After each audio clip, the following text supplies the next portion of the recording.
This is your Tuesday Daily Delivery. I am Michael Rand. Good to have you guys back again for another show.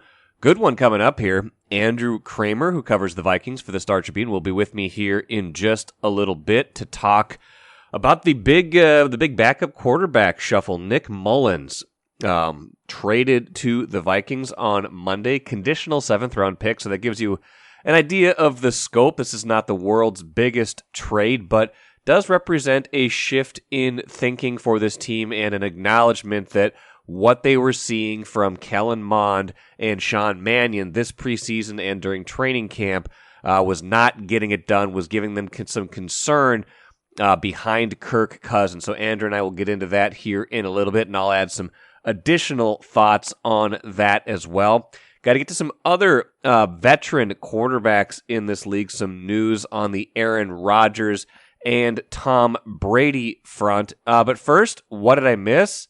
Stop me if you have heard this one before. Twins lose 2-1. Poor clutch hitting early in the game dooms them. Sonny Gray, good start, but just a little bit of trouble in the middle innings. 2-1 is the final, and the biggest thing to note from this game, Byron Buxton leaves the game in the 7th inning. Some hip problems this time, apparently the culprit. So that right there is the latest development in a troubling series of developments for the Twins and with Buxton. I'm going to get into that here in just a minute, but we got to focus on the game itself right now. Some moments where the Twins could have changed the narrative in this game. First inning, you get they get out of their half of the inning, and then they get a 1-out triple from Carlos Correa. Buxton walks. Buxton steals second base. So I guess Buxton was feeling okay enough in the bottom of the first to steal a base, by the way. But then they get Jose Miranda strikes out. Max Kepler grounds out. Kepler just can't really find his next gear. Again, bottom of the third. Correa walks, Buxton singles, Miranda grounds out, so there's second and third, 2 outs. Kepler again makes an out. So there you go. The Twins do get a little lead in the bottom of the 4th, but Texas gets it right back in the top of the 5th with a long home run.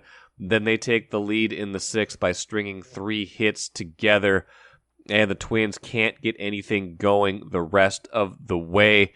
Just outs, and then they're done for the night. Didn't get anything going in the 9th at all. Just 1, 2, 3 innings. So Twins lose. They're 2 games behind Cleveland now in the AL Central. But more to the point, these injuries are stacking up, and the big one being Byron Buxton now did not sound good after the game with Rocco Baldelli talking about Buxton's injury. I'm going to play some extended clips now of Rocco Baldelli talking about Byron Buxton. I'm not sure exactly when, he tweaked his hip, but he had a few things go on today where you could tell he was really feeling it. And we know over the last few days he's, been in a spot where he's been on the verge of not being able to go out there, not being able to swing or run.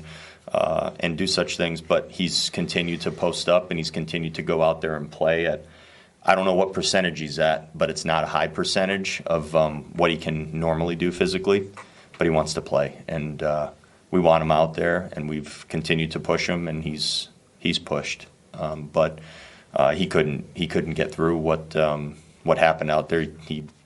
We call it hip soreness. I don't know what it is. He's going to have an MRI. He's doing it right now. Getting it looked at so we know exactly what we're dealing with. I mean, this is stuff he deals with all the time. Okay. The guy is a warrior. The guy goes out there and plays through things that are not imaginable for many, both other players and people watching and, Byron Buxton fans. What he's done to this point in the year has been pretty amazing with the physical difficulties that he's had. But right now, I don't most likely see him, playing tomorrow or anything like that. I think we're going to have to, learn more, but it's not something that I think is going to be we're going to treat it as a day-to-day issue, but it could be more than a day-to-day issue. All the discussions we've had about him, and for good reason. I mean, he's such an important part of everything going on here. Most of what he's dealt with, we haven't even talked about. So, all that said, we're going to wait until we find out more before I can say any more. So I've got a bit of a problem with this because I feel like the Twins are trying to have it both ways with Buxton to a certain degree, trying to paint him as a warrior who will go out there and play and do anything, while also trying to give him a pass for more of these injuries. And again, if a guy is hurt, he shouldn't be playing. And I know you're going to get ripped to a certain degree if Buxton had to go on the injured list earlier this year. But if Rocco Baldelli is talking about how maybe at some point they could have shut him down for 10 days and got him to a better spot, then maybe you need to do that. Maybe you need to do that because he was not having a very good stretch here. I know with all the other injuries they've had that they felt like they need him out there. He's such an important player to them. But I talked about with Royce on Monday's show, wrote about it on the Randball blog on Monday. Buxton 9 for 62 this season with runners in scoring position, 1 for 20 this season with runners in scoring position and 2 outs.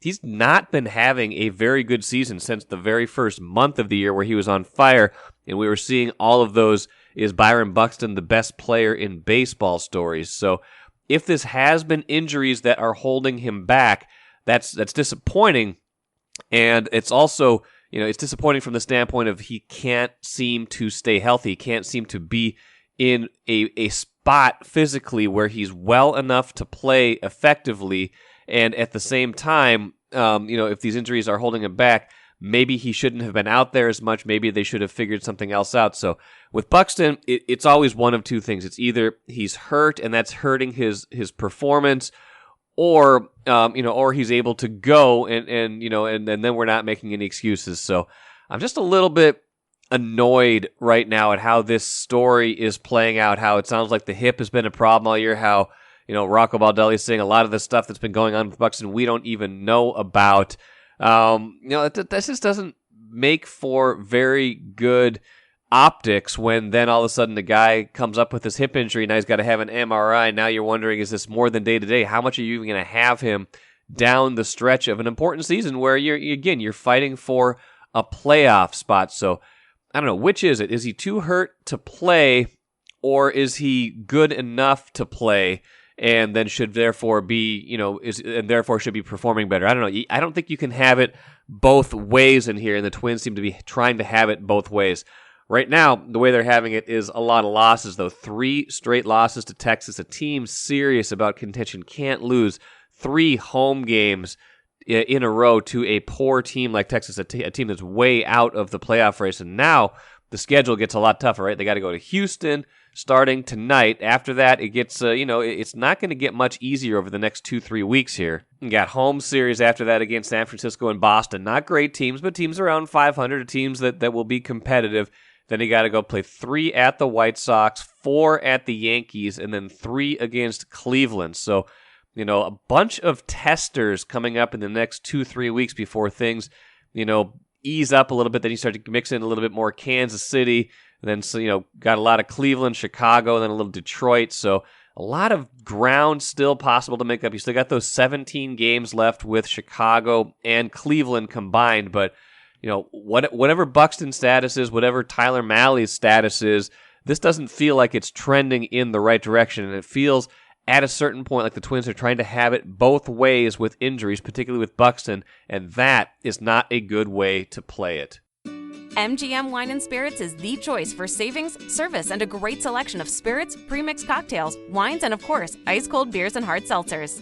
With over 30 locations throughout the Twin Cities and beyond, there's an MGM near you. Head to MGMWineandSpirits.com to find a convenient location in your area. Get social. Follow MGM on Facebook and Instagram for all the latest news and trends. Make great moments with MGM Wine and Spirits, your locally owned and operated choice for over 50 years. Save time, save money. Shop MGM. I am happy to be joined by Andrew Krammer, covers the Vikings for the Star Tribune. And Andrew, I texted you on Monday morning, but even before that, Sunday night, I was looking at quarterback depth charts in the NFL, because I had seen the game Saturday and it did not make me feel good about the backup quarterback options behind Kirk Cousins.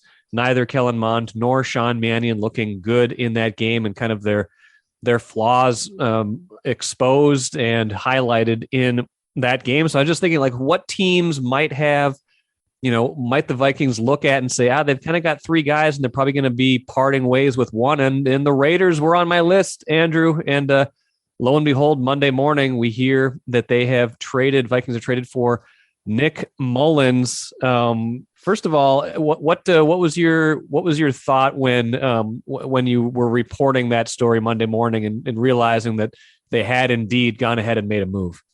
Yeah, to me, it really stood out that they've decided that what they have on their roster is certainly not good enough behind Kirk Cousins. They'd seen enough from Kellen Mond and Sean Mannion at this point to know that they need to see somebody else try to run Kevin O'Connell's offense. And so they bring in somebody who's not necessarily, a veteran or long in the tooth, but Nick Mullens has started 17 games in the NFL. He came in as an undrafted free agent under the Niners when Kwesi Adolfo-Mensah was running their analytics department.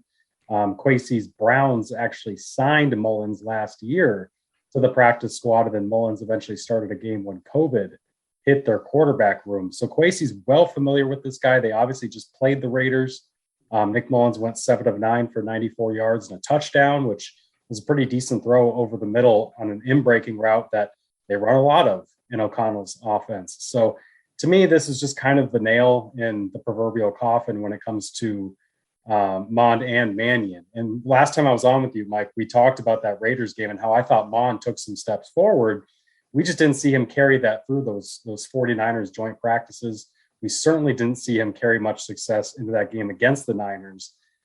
Just 2 interceptions, really bad throws. The second one was such a bad decision, too, that Kevin O'Connell, in his own kind of positive, cheery way, basically said after the game that, we got to figure something else out. I was going to mention that we talked a week ago at this time, and the mood was much more optimistic at that point just because of what we'd seen from Kellen Mond in the second half of that first preseason game, throwing a couple of touchdown passes, ironically, to Albert Wilson, who also was dispatched on Monday to help make room for Nick Mullens on the roster. But it was you even though at that point, though, you still had some caution in your voice, like, hey, this isn't really the Mond we've been seeing in camp for most of the time. Let's see how he does in a big week of practice, these joint practices with the 49ers. Let's see how he does in that second preseason game. Like you said, just not making the progress you want to see, still kind of making the same mistakes, right?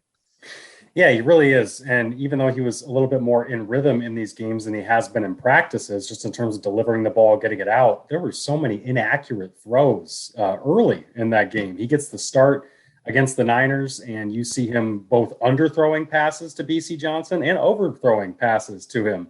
And the underthrow was his first pick. And then the last interception at the end of that game, it's to a rookie receiver in Jalen Naylor, who it's not a good route that Naylor ran. It was supposed to be a fade to the sideline. He ends up breaking inside and kind of going toward the numbers. And that's a decision when you're a quarterback, you have to decide not to throw it because the safety is cheating over the middle. He's in perfect position to get that ball if you throw it. And Mond, as a second-year guy, has got to do a simple read of the defense, a simple read of where his wide receiver's at, because Mond put the ball where Naylor went. You just can't do that. Mond said after the game, I talked to him, and he said, that was just obviously a terrible decision by me. And at this point, August 20th that he said that, they clearly wanted to move quickly and get somebody else into practice, somebody else who could learn the offense with at least a few weeks before the regular season. And I would be shocked if it's not Nick Mullens being active on game day on September 11th. So who is this a bigger indictment of? Is this a bigger indictment of Mond or Mannion at this point in your estimation, in terms of, feeling like you need to bring in somebody else to more than likely be your number 2 quarterback? And Mannion just physically looks like he doesn't have it right now. And this isn't to say he's ever been a dynamic athlete, but he's always been somebody who can at least get the ball out. But his arm, sometimes these balls are just dying on him. And I haven't seen him kind of go through this offense comfortably in a way that you've seen him under the Kubiak regimes, which players have said were a lot simpler. And Mannion's a very smart guy. That's always what he's been touted as, but you haven't seen him run this offense this year in a similar reliable fashion. And these preseason games show it. I would say it's an indictment on both of them, but with Mannion, you would hope physically at 30 years old, he'd still have something to give you, and you're just not seeing it. And you saw it in the cold weather at Green Bay at the end of last year as well, when he wasn't able to get much going. He's just a very limited physical quarterback. And Mullens is a guy who's shown in San Francisco. He can move around. He can make throws on the run, those kinds of things, be a little bit more dynamic, at least as a player. Yeah, no, that's a good point. And, I guess at this point, we don't know exactly how this all shakes out, but I mean, basically based on making a move at this point, you would imagine Mullens becomes the number 2. What then for Kellen Mond? What then for what then for Mannion? I would imagine one of them can get on the practice squad if you're the Vikings, just because you put the time and energy into bringing those guys along in this new offensive playbook. And both of those guys are eligible for the practice squad based on new rules that the NFL and NFLPA have instituted. It allows veterans like Sean Mannion to be stored basically on the practice squad. You would assume they wouldn't ditch on Mond this quickly. And I say this quickly as in just one off season with the kid in this system. So at this point, I would assume it's Mond getting snuck onto the practice squad, getting waived, getting let go, and then brought back once he cleared waivers. And I don't know if you have to worry too much about other NFL teams seeing his preseason film and wanting to snatch him up, just because there's just not a whole lot there right now.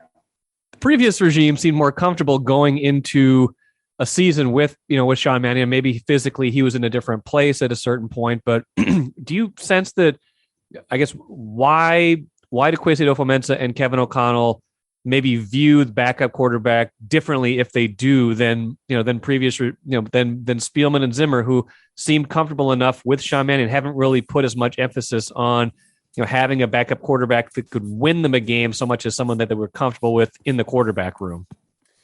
Yeah, that's a good question. I do think that this is, a wait and see move. You send out a late 7th round pick, I believe in 2024, that's even conditional, where I think Mullens has to be active for a game or two for that pick to even go to Oakland or Las Vegas, I should say. But Nick Mullens at this point is just 27 years old. You're going to give him a shot. You're going to see if he can pick up this offense, if he can be a reliable player, as he's shown in spot starts before and in preseason action, and then wait and see. And then maybe he's somebody that can at least develop a little bit with you and be that kind of backup option that you bring back in 2023 or 2024. With Mannion, I guess the question is, what's the future? I mean, you've seen the best physically he's going to be. Mentally, you might as well just hire him as a coach if that's all you want out of him in terms of game planning and helping the other quarterbacks. So this is a regime that's clearly giving more credence to what can you do for me once you get in? And they just have not seen much out of either of Mond or Mannion at this point. And like I said, with Mullens, this is low risk. Kwesi Adofo-Mensah obviously knows Nick Mullens from multiple stops. He knows a lot of coaches that have worked with Nick Mullens. So this is going to be a situation where they bring him in and see if it works. And they got 3 weeks till the opener to see if he can run the offense.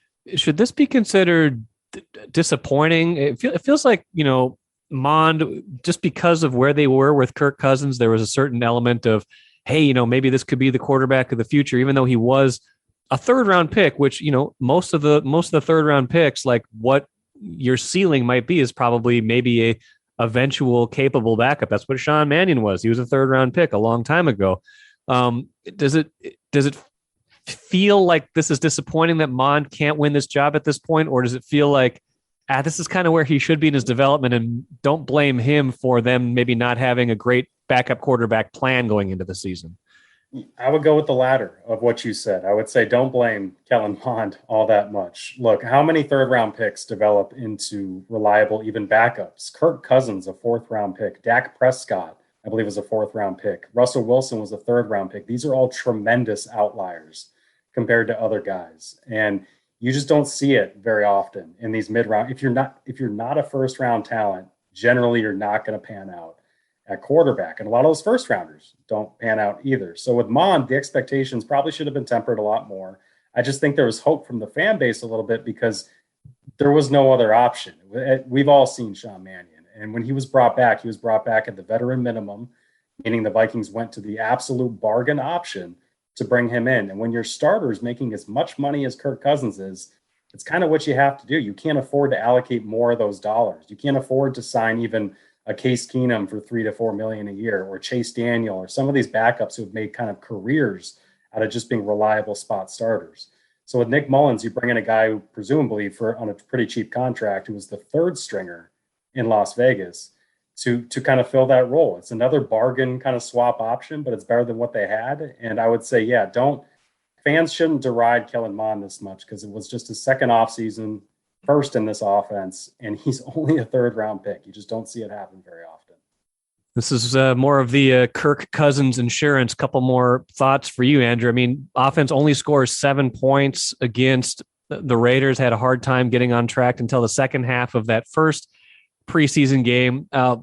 Beyond, backup quarterback, should we be more concerned about some of the other reserves who were, particularly playing on offense, or is that overblown because almost everybody was resting, and by the time we get to the regular season, Cousins is playing, Jefferson's playing, Thielen's playing? Like, should we not worry so much about the depth, or did we see some things in these preseason games that make you think, man, if they have a injury or two at some key spots, they could be in some real trouble? Yeah, there's not a whole lot of depth. I mean, you're right that when you look at the stars on this team, it's a very stars and scrubs roster, right? And they're going to be fine when Jefferson, Thielen, Cook, all these guys are out there. It's going to change the way defenses can play them. But when those guys aren't out there, and especially when you go to your second team offensive line, we talk about quarterback play and Mond. I remember specifically his second drive against the 49ers on Saturday night. It was totally destroyed by bad blocking. The first play was a run stop that got blown up because the backup tight ends, Zach Davidson and Ben Ellison, couldn't double team a guy. The second play was a 2nd and 9 throw that got blown up because Oli Udoh, your veteran guy that you would kind of hope would grab the swing tackle job from Rashad Hill, who left, he got blown up on a play, and it was a quick pressure that Mond threw into the turf. And then 3rd and 9, Kevin O'Connell decided, I'm just going to call a screen. And it failed, and it didn't reach it. So then that was Mond's drive. And that was really no fault of Mond at all. And some of that has to do with the guys that were around him. This backup offensive line, I read somewhere this week that Eagles offensive linemen are getting just rave reviews from teammates, from opponents and joint practices about how, man, your backup offensive line is just as good as some starting offensive lines. And you're not seeing that out of the Vikings. And so there are certainly concerns about right guard, the starting right guard, concerns about the starting center. But then you get one injury to a tackle, one injury to another guard. You can't have a ton of confidence in what you're trotting out there for your depth at offensive line. And then without Irv Smith, you're seeing that position pretty exposed as well. I know Johnny Munt didn't play, but he's not a dynamic receiver. And they were hoping Zach Davidson could be the second-year tight end, and he's dropping passes left and right. So I think there's some concern at some of those outside spots. And I didn't even get to the receivers, where we were seeing some pretty preseason mistakes. A wide receiver screen gets blown up because Tristan Jackson, who could be competing for the 6th spot on that squad, is blocking the wrong guy. Amir Smith-Marset is supposed to be the punt returner, but he can't handle the ball either.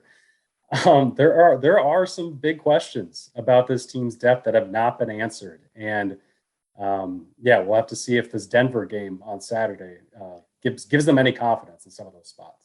Last thing, I mean, the depth is one thing. The starters are another. I mean, based on what you've seen in camp, when obviously the ones are going a lot and you're seeing more of what this team might actually look like, is there a reason to be confident in their kind of first string and their ability to compete at this point? Because watching this preseason games does not give you a lot of confidence.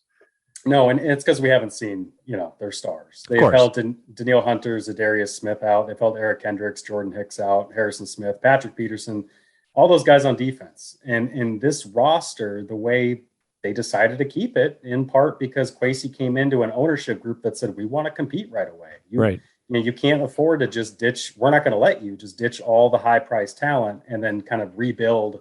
And I don't want to say tank, but kind of rebuild from the ground up. So they're still stuck with that top heavy roster that Rick Spielman left them. And as long as those guys are healthy, like last year, we saw Danielle Hunter start off very well for 6-7 games before he went down.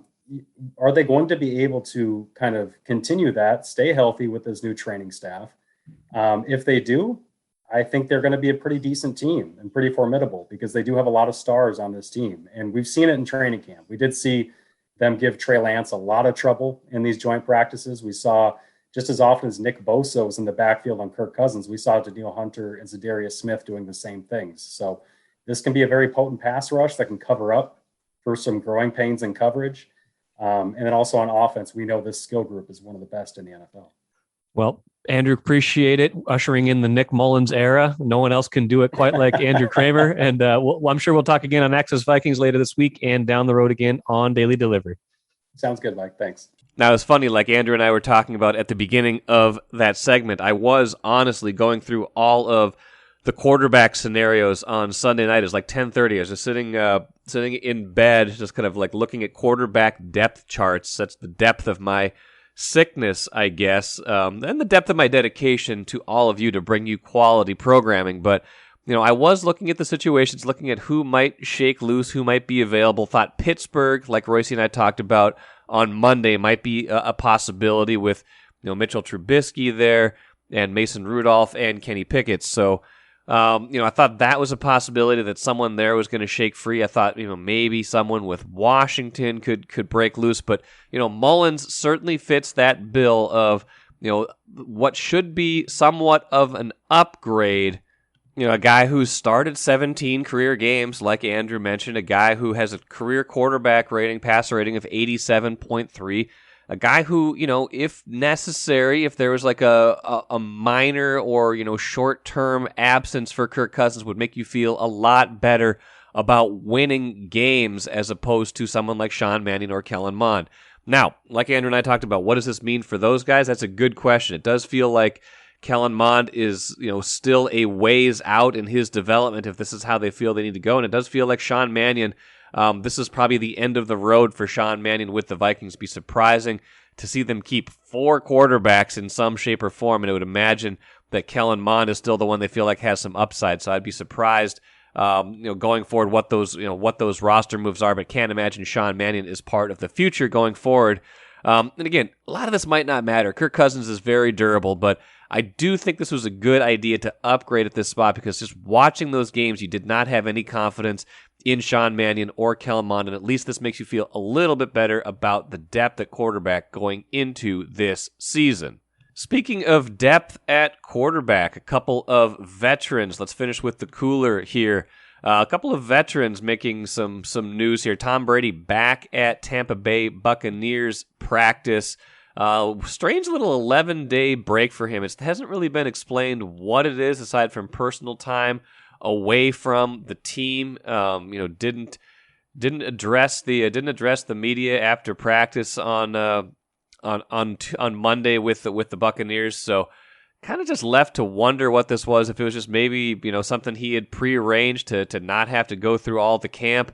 Instead of skipping the early part of camp, doing the Brett Favre route where you retire until you're not retired, so you don't have to go through the grueling parts of training camp. I don't know exactly what it is, but Tom Brady obviously doesn't need training camp, but it's just a weird little mystery story. And now that the 45-year-old quarterback, that's my age, by the way, I can't believe there's still a quarterback in the league that's my age. Kind of makes me feel good that he is back now and presumably back for good. But hey, you never know. Maybe he'll take another break here coming up.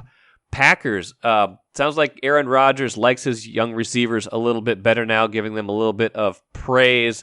So we'll see how long that lasts. Aaron Rodgers' relationship with his receivers, with anybody else on the team not named Aaron Rodgers, has always been hit or miss because it's never his fault. It's always somebody else's fault. And we'll see how that plays out as the season goes along. But saying that he's feeling a little bit more comfortable with these guys, because I feel like the offense, especially the last week or so, has been clicking closer to where I think we should be trending. And it was funny, he was asked if maybe they'd be further along if he hadn't skipped almost all of the off-season program, and he said, not really.